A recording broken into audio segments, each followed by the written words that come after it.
यानंतर बातमी नाशिकमधल्या. नाशिकमध्ये शेतकऱ्यांच्या फळ पिकांचं ब्रँडिंग करण्यासाठी पूर्वा परिवारातर्फे फळा फुलांचा महोत्सव आयोजित करण्यात आलाय. 23 ते 28 फेब्रुवारी दरम्यान बसवंत गार्डन, मुखेड, पिंपळगाव बसवंत इथे महोत्सवाचं आयोजन करण्यात आलंय.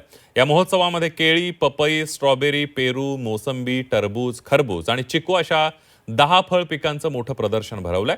यंदा महोत्सवामध्ये विविध जातींचे 800हून अधिक फळांचे नमुने आकर्षकरित्या मांडले जाणार असून जवळपास 56 पुरस्कार यंदा देण्यात येणार आहेत. मिलांज महाराजा पुरस्कार, प्रथम, द्वितीय, तृतीय आणि प्रोत्साहनपर अशा 5 पुरस्कारांचा समावेश आहे. 28 फेब्रुवारी रोजी सकाळी 11 वाजता बसवंत गार्डन येथे पारितोषिक देऊन सत्कार करण्यात येणार आहे. शेतकऱ्यांनी फळांचे नमुने देताना सोबत त्यांचं नाव, पत्ता, फोन नंबर, फळांची जात आणि क्षेत्र यांचा उल्लेख केल्यामुळे शेतकऱ्यांप्रमाणेच निर्यातदारांनाही त्याचा फायदा होतोय, कारण त्यांना थेट शेतकऱ्यांना संपर्क साधता येतोय.